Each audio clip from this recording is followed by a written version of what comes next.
नमस्कार दोस्तों, देखिए लास्ट लेक्चर था अपने पास हेलोजन डेरिवेटिव के क्लासिफिकेशन से रिलेटेड। तो क्लासिफिकेशन में कुछ ज़्यादातर तो अपन ने कंप्लीट कर लिया था, क्लासिफिकेशन तो कंप्लीट हो गया था अपना, और उसमें कुछ एक टर्म बाकी रह गई थी। उन टर्म को अपन देख लेते हैं। देखना बेटा, एक टर्म है आपके पास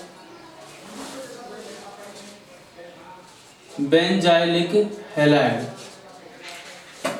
ये है आपके पास एक टर्म। क्या होता है बेंजाइलिक हैलाइड, देखते हैं बेटा। बेंजाइलिक हैलाइड की जब अपन बात करते हैं तो बेंजाइलिक हैलाइड में अपन ये कहते हैं कि ऐसे हेलोजन डेरिवेटिव, क्या ऐसे हेलोजन डेरिवेटिव जिनमें जो आपका हेलोजन एटम होता है, कौन हेलोजन एटम होता है, वो आपके पास sp3 हाइब्रिडाइज्ड कार्बन एटम से जुड़ा हुआ रहता है। और ये sp3 हाइब्रिडाइज्ड जो कार्बन एटम होता है वो एरोमेटिक रिंग से कनेक्ट होता है सीधा। यानी ये तो आपके पास कौन आ गया, हेलोजन। और हेलोजन किससे जुड़ा हुआ है, ये कार्बन आपके पास किस संकरण में आ गया, sp2 हाइब्रिडाइजेशन में आ गया।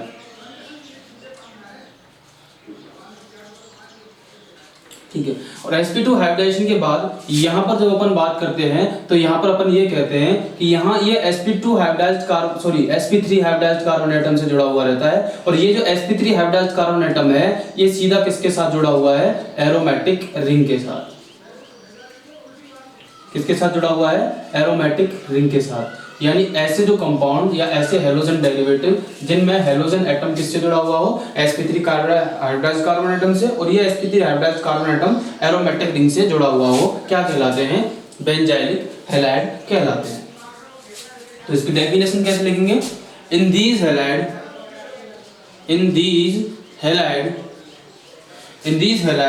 The halogen atom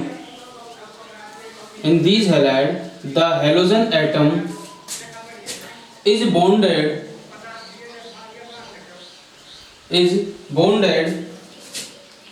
to sp3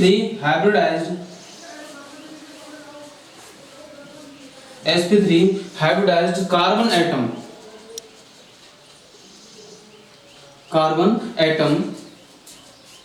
next to an aromatic ring।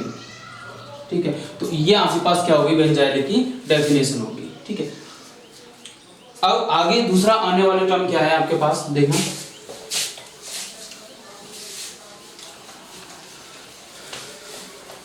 Benzylic halide के बाद आती है आपके पास एरिल हैलाइड। कौन आती है आपके पास, एरिल हैलाइड। जब अपन एरिल हैलाइड की बात करते हैं तो अपन ये कहते हैं कि ऐसे कार्बन, ऐसे हेलोजन जिसमें जो आपके पास हेलोजन एटम होता है वो डायरेक्ट किसके जरिए जुड़ा होता है, एरोमेटिक रिंग से जुड़ा हुआ रहता है। ये आपके पास हेलोजन एटम है और ये आपके पास क्या मिलेगी, एरोमेटिक रिंग। यानी in these halogen derivative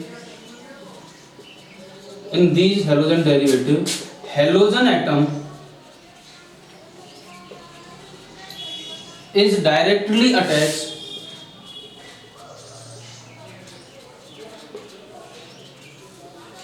to aromatic ring। Directly attach to aromatic ring. ये आपके पास कौन बन गया, एरिल हैलाइड तैयार हो गया। ठीक है। इसके बाद अगली जो आने वाली टर्म है वो है आपके पास विनाइलिक हैलाइड। विनाइलिक हैलाइड में आपके पास क्या होता है, सबसे खास बात क्या है, विनाइलिक हैलाइड। जब अपन विनाइलिक हैलाइड की बात करते हैं तो अपन ये कहते हैं कि इनमें जो आपके पास कार्बन एटम होता है वो आपके हेलोजन एटम होता है, वो किसके जरिए जुड़ा हुआ रहता है, ये आपके पास हेलोजन एटम है। Halogen atom directly sp2 hybridised carbon atom से अटैच होता है। किससे अटैच होता है, sp2 हाइब्रिडाइज्ड कार्बन एटम से अटैच होता है। और ये जो अपने पास एल्केन होते हैं, ये अपने पास कौन से एल्केन होते हैं, एलिफैटिक एल्केन होते हैं। कौन से एल्केन होते हैं, एलिफैटिक एल्केन। एलिफैटिक एल्केन नहीं, डबल बॉन्डेड एल्केन है आपके पास। यहाँ पर आपके पास ये सीधा का सीधा ग्रुप क्या होता है, एलाइलिक ग्रुप। और एलाइलिक ग्रुप से जब ये जुड़े हुए रहते हैं तो आपके पास विनाइल ग्रुप से जुड़े हुए रहते हैं तो आपके पास कौन बन जाएंगे, विनाइलिक हैलाइड कहलाएंगे। ठीक है। इसके बाद जो आगे आने वाली टर्म है, अपन टर्म तो आपकी यहाँ पर क्लियर हो चुकी है सारी सारी। अब अगला आने वाला टॉपिक देखिए, अपन ने दो चीजें कवर कर ली है। एक तो था आपके पास क्या, हेलोजन डेरिवेटिव का इंट्रोडक्शन पढ़ा था अपन ने। उसके बाद दूसरी जो बात पढ़ी थी अपन ने, क्या पढ़ी है, हेलोजन डेरिवेटिव के इंट्रोडक्शन के बाद इनका क्लासिफिकेशन, इनका वर्गीकरण पढ़ लिया। और उसके बाद जो आने वाला जो अगला नेक्स्ट टॉपिक है ये है इनका नोमेनक्लेचर। क्या है इनका, नामकरण। जब अपन नामकरण की बात करते हैं तो नामकरण अपने पास यहां पर अपन बात करेंगे दो तरीके के नामकरण की। एक तो इनका कॉमन नाम, क्या है इनका कॉमन नेम, और दूसरा है आपके पास इनका IUPAC नेम।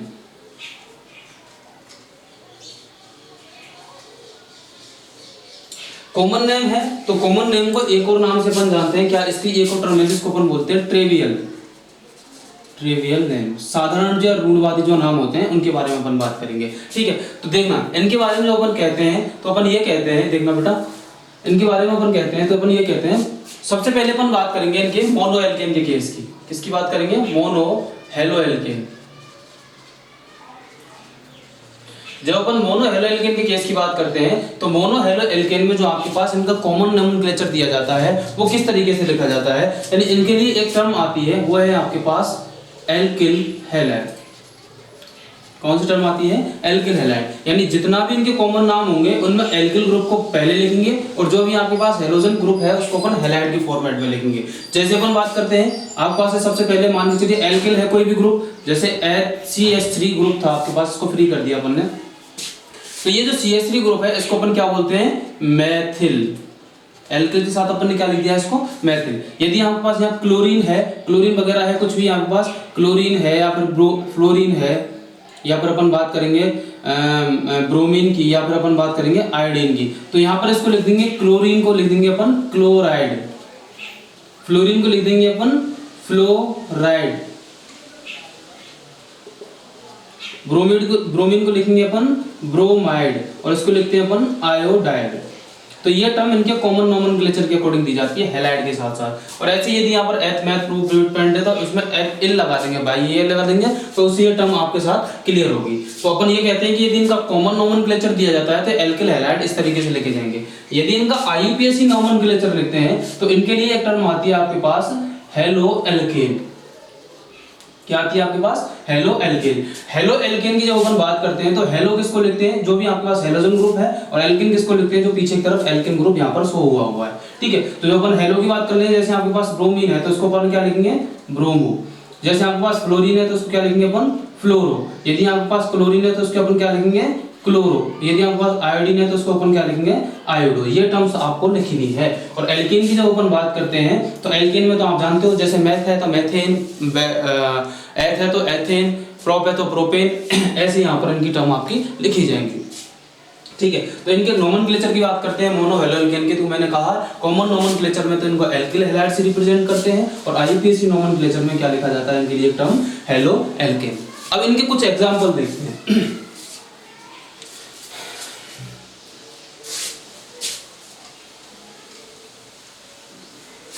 देखना बेटा, जब हम बात करते हैं इनके एग्जांपल्स के बारे में तो अपने को पता चलेगा, एक एक करके बहुत सारे एग्जांपल डिस्कस करेंगे हम।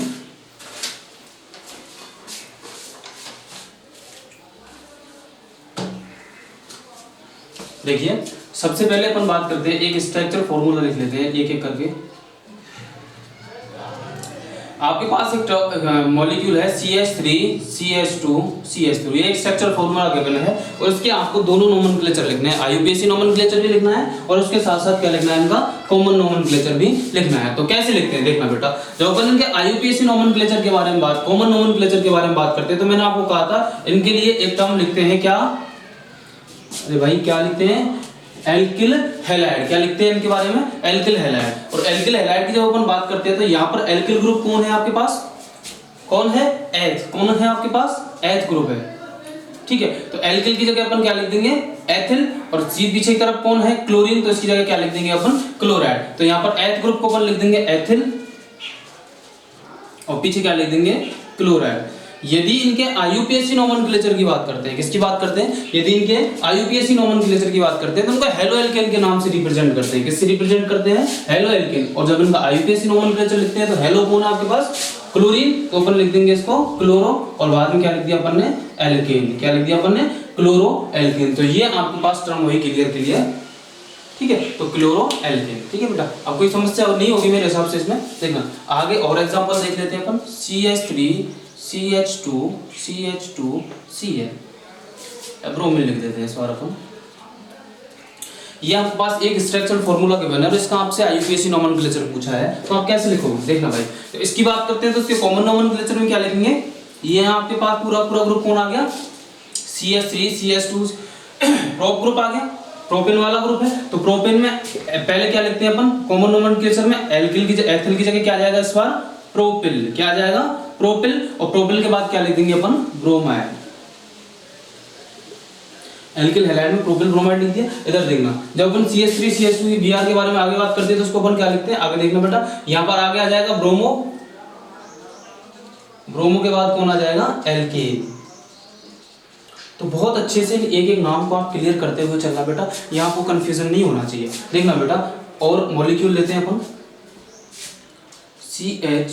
अब थोड़ा सा कॉम्प्लिकेट मॉलिक्यूल है, यहाँ पर अपन ने वही प्रोपेन वाला ग्रुप था, यहाँ पर जो प्रोपेन था वो आपने अपन ने नॉर्मल तरीके से लिया हुआ है, यहाँ पर कोई समस्या है ही नहीं, यानी है तो प्रोपेन ही है, 3 कार्बन ही है, यहाँ भी 3 कार्बन है। केवल चेंज क्या किया है अपन ने, केवल चेंज क्या किया है यहाँ पे अपन ने, केवल ये चेंज किया है कि ये जो ब्रोमीन एटम है वो बीच सीधा 1 डिग्री कार्बन एटम से ना लेके 2 डिग्री कार्बन एटम से ऐड कर दिया, यानी सेकेंडरी कार्बन से ऐड कर दिया है। तो इसका नोमेनक्लेचर कैसे लिखते हैं, या तो आप इसको ऐसे लिख दो कि जिस कार्बन से जुड़ा हुआ है वो अपन ने सेकेंडरी लिख दिया, सेकेंडरी, और कौन बन गया अपने पास है, प्रोपिल ब्रोमाइड। या तो आप इसको ऐसे लिख सकते हो, या फिर एक और टर्म यहां पर ली जाती है जो सेकेंडरी होते हैं उनके लिए एक वर्ड लिखा जाता है आइसो का। क्या लिखा जाता है, आइसो का वर्ड लिखा जाता है। तो आप इसको ऐसे भी लिख सकते हो, आइसोप्रोपिल ब्रोमाइड। लेकिन आईयूपीएसी नोमेनक्लेचर का तो एक ही सिस्टम है, आईयूपीएसी तो एक ही नाम देता है हर एक कंपाउंड का, ऐसे कॉमन नेम की तरह अलग अलग नाम इनके नहीं दिए जाते। ठीक है, जब आईयूपीएसी की बात करते हैं तो आईयूपीएसी में यहाँ पर देखना, आईयूपीएसी का रूल क्या होता है, सबसे पहले आप लॉन्गेस्ट कार्बन चेन का सिलेक्शन कीजिए। ठीक है, और लॉन्गेस्ट कार्बन चेन ऐसी होनी चाहिए जिसमें सब्स्टिट्यूट भी ज्यादा से ज्यादा आने चाहिए और उनकी पोजीशन सबसे पहले आनी चाहिए। ठीक है, उसके बाद तीसरा नोमेनक्लेचर का रूल क्या आता है कि यहाँ पर जो डबल बॉन्डेड कार्बन एटम है, जो द्विबंधित या त्रिबंधित या मल्टीपल बॉन्ड यानी बहुबंध वाले जो बंद होते हैं वो उस श्रृंखला के मध्य में आने चाहिए, कहीं ना कहीं जुड़ने चाहिए। और जहां पर यदि मल्टीपल बॉन्डेड कार्बन एटम आ गए तो उनको अपन प्रायोरिटी ऑर्डर में लिखते हैं। तीसरी टर्म आती है आपके पास फंक्शनल ग्रुप के बारे में। यदि आपके पास फंक्शनल ग्रुप गिवन है तो फंक्शनल ग्रुप गिवन होने की कंडीशन में अपन क्या करते हैं, वहां पर फंक्शनल ग्रुप को प्रायोरिटी में लेके आते हैं, यानी उधर से इनका नोमेनक्लेचर लिखा जाता है। यहाँ पर जब इनके आईयूपीएसी नोमेनक्लेचर के बारे में बात करते हैं तो या इधर से लिख लीजिए लॉन्गेस्ट कार्बन चेन, ऐसे नहीं आप बीच में से स्टार्ट कर दोगे, सबसे लंबी कार्बन श्रृंखला आनी चाहिए 1 2 3। तो दूसरी पोजीशन पर कौन है आपके पास, ब्रोमीन 2 ब्रोमो 2 ब्रोमो, और बाद में क्या लिख दिया अपन ने, प्रोपेन 2 ब्रोमो प्रोपेन, ये इसका नाम आ जाएगा। एल्केन नहीं भाई, ये प्रोपेन आएगा। ठीक है, तो ऐसे इनके नोमेनक्लेचर दिए जाते हैं। ठीक है,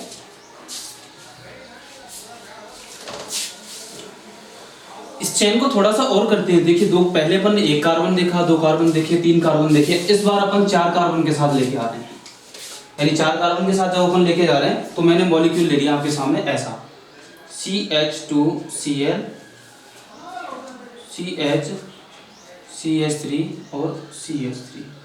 ये आपके पास एक कंपाउंड है, ये है आपके पास एक कंपाउंड। ठीक है, और इस कंपाउंड के बारे में जो अपन बात करते हैं तो अपन ये कहते हैं, इस कंपाउंड के बारे में जो अपन बात करते हैं तो अपन ये कह रहे हैं भाई CH2 CH2 CH3 Cl। ठीक है, इस कंपाउंड के बारे में जो अपन बात करते हैं तो अपन ये कह रहे हैं कि यहाँ पर कार्बन की जब श्रृंखला का सिलेक्शन करते हैं, हाँ भाई, कॉमन नोमेनक्लेचर के लिए तो वही तरीका है आपके पास। पहले अपन लिखेंगे क्या, एल्केन का नाम, और उसके बाद क्या लिखेंगे अपन, हैलाइड को लिखेंगे, यानी एल्किल हैलाइड के नाम से रिप्रेजेंट करते हैं। लेकिन इस बार अपन ने देखा है कि यहाँ पर जो कार्बन एटम जुड़ा हुआ है वो क्लोरीन एटम तो सीधा 1 डिग्री से ही जुड़ा हुआ है, लेकिन आगे जो ग्रुप है वो आपके पास किससे जुड़ा हुआ है, ये आपके पास 2 डिग्री कार्बन एटम के साथ जुड़ा हुआ है।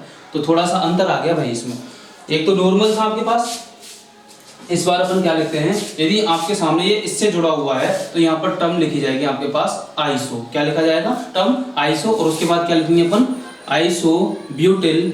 4 कार्बन की टोटल है इसमें भाई, कॉमन नोमेनक्लेचर में कभी भी चेन को सेलेक्ट नहीं करते। तो आइसोब्यूटिल और क्या बन गया आपके पास, क्लोराइड, ये इसका नाम तैयार हो गया। यदि इनका आईयूपीएसी नोमेनक्लेचर लिखते हैं तो लॉन्गेस्ट कार्बन चेन का सिलेक्शन करते हैं, 1 2 3, कहीं भी 1 2 3 नीचे की तरफ आ जाओ, चाहे कैसे भी कर लो, ठीक है। तो यहाँ पर जब इनका सिलेक्शन करते हैं तो फर्स्ट पोजीशन पर तो कौन आ गया, क्लोरीन, ठीक है। सेकंड पोजीशन पर कौन आ गया, मेथिल, और क्या बन गया आपके पास, प्रोपेन, ठीक है। तो भाई पहले इसको क्यों नहीं लिखा है इसकी जगह, तो यहाँ पर आप अल्फाबेटिकली ऑर्डर में देते हैं, तो क्लोरीन का सी पहले आता है एम से, तो इसलिए इसको क्लोरीन को अपन पहले लिखेंगे, ठीक है। आगे देखते हैं भाई, देखिए चलो, बहुत मस्त मस्त कंपाउंड आपको दिए हुए हैं। इस बार अपन ने क्या कर लिया, थोड़ा सा चेंज और कर लिया, यानी क्लोरीन एटम जोड़ दिया और क्लोरीन सीधा सीधा 3 डिग्री कार्बन एटम के साथ ऐड कर दिया। किसके साथ ऐड कर दिया है, सीधा सीधा अपन ने 3 डिग्री कार्बन एटम के साथ ऐड कर दिया है, ठीक है भाई। ऐसी कंडीशन में जहां पर ये सीधा 3 डिग्री कार्बन एटम से जुड़ा हुआ रहता है क्लोरीन, तो उसको अपन लिखते हैं टर्शरी। क्या लिखते हैं इसको अपन, टर्शरी टर्म दी जाती है।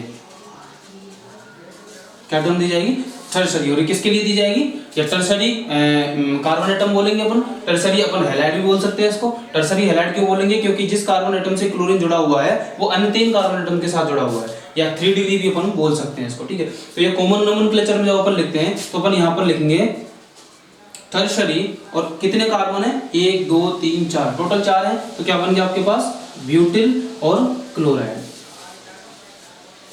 Tertiary butyl chloride. तो अब आपको समझ में आई होगी एक बात, ऊपर वाले को देख के और नीचे वाले को देख के, कि यदि आपके पास सीधा इस कंपाउंड से जुड़ा हुआ है कार्बन से, और ये कार्बन यदि किसी अन्य कार्बन से जुड़ा हुआ है, तो उस कंडीशन में आइसोटर्म दी जाएगी।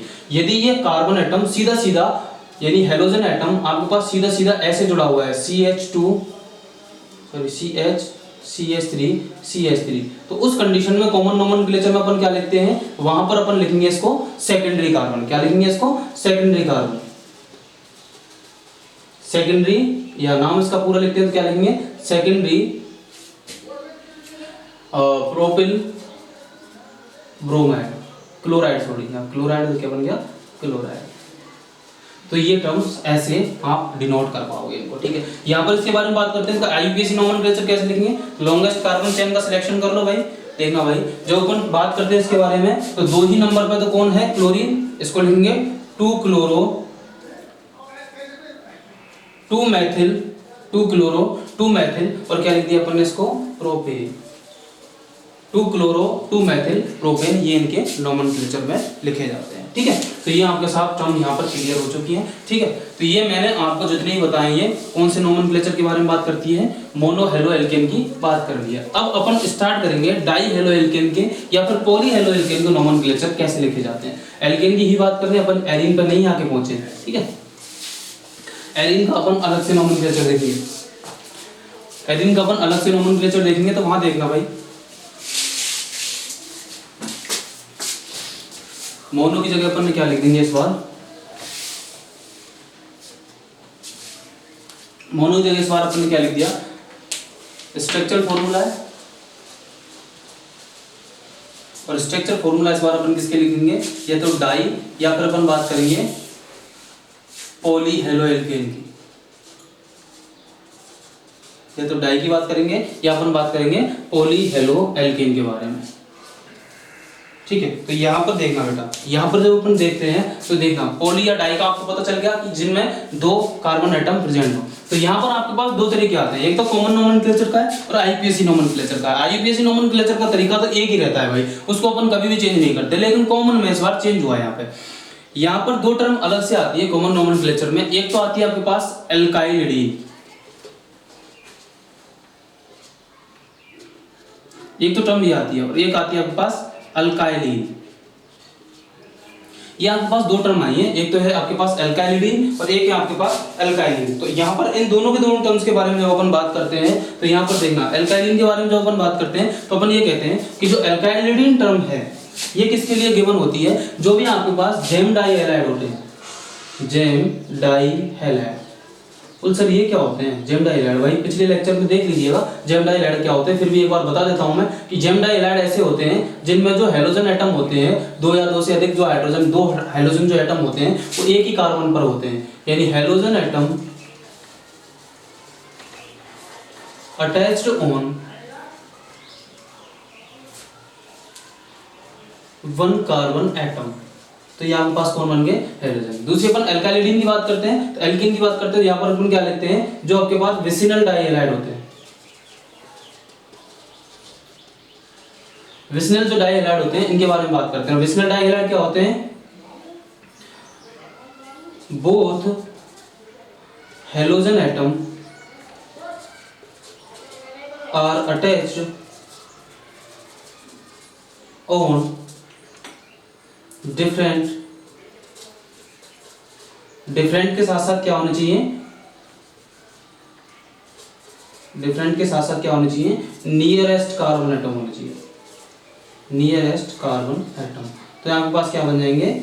विसिनल डाइहैलाइड कहलाएंगे। ठीक है, तो यहाँ आपके पास आइडेंटिटी इनकी क्लियर हुई है आपके सामने। तो जो भी आपके पास ऐसे कंपाउंड है जो आपके पास नजदीक एक ही हेलोजन एटम पर प्रेजेंट है, तो उनके लिए जेम डाइहैलाइड टर्म दी जाएगी, और अलग अलग पे प्रेजेंट है तो विसिनल टर्म दी जाएगी। आईयूपीएसी नोमेनक्लेचर सेम तरीके से लिखे जाते हैं। यहाँ एक एग्जांपल डिस्कस कर लेते हैं फटाक से। देखना बेटा, एक एग्जांपल है आपके पास CH2ClCl,